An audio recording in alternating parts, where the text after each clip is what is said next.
एल्गार मोर्चा जो आहे तो सध्या आपल्याला पाहायला शेतकरी नेते जे आहेत ते मुंबईत चर्चेला गेलेले आहे। मात्र शेतकरी उपाशी राहू नये त्यामुळे शेतकऱ्यांनीच आपले दार खोललेले आहे। शेतातील जो मोसंबी होता तो या शेतकऱ्यांचं पोट भरण्यासाठी आणतोय। बाजारात विकण्यापेक्षा माझा शेतकरी उपाशी राहू नये ही भावना घेऊन खरं तर शेतकरी लोक आहे जे त्यांनी आपला जो शेतातला मोसंबी होता आहे किंवा इतर साहित्य होतं ते घेऊन आलेले आहे आणि कोणी उपाशी राहू नये यासाठी ते वाटप करते आहे। आपण सध्या परसोडीमध्ये जो पुनर्वसनचा भाग आहे ज्या ठिकाणी आंदोलन सध्या जे आहे सध्या हलवण्यात आलं होतं कारण पाऊस होता त्यामुळे आता हलवण्यात आलेला आहे। त्या ठिकाणी आपण आलेलो आहोत। आपला जो शेतकरी आहे आपण जाणून घेऊ काय भावना आहे कुठे तुम्ही आले आहे आणि काय करताय। आम्ही नरखेड आणि काटोल तालुक्याच्या शेतकऱ्यांकडून सगळ्या शेतकऱ्यांनी आंदोलन कुठेही कमी करू नये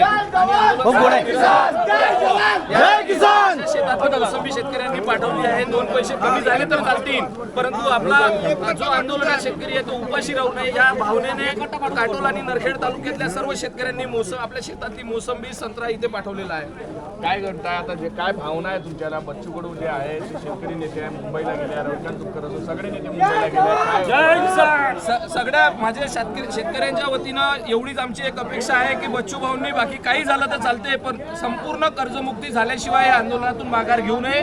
जेवढी रसद लागेल तेवढी शेतकरी स्वतः पुरवायला तयार आहे। ज्या पद्धतीने इथं अन्नाचा तुटवडा निर्माण होणार नाही अशी भावना शेतकऱ्यांची आहे परंतु कर्जमुक्तीशिवाय रविकांत भाऊंनी आता माघार घेऊ नये एवढी सगळी शेतकऱ्यांची इच्छा आहे। हा जगाचा पोशिंदा बळीराजा ह्या बळीराजाच्या घामाने कमावलेलं हे अन्न आहे हे मोसंबी आहे। आमच्या शेतकऱ्याला आम्ही उपाशी राहू देणार नाही।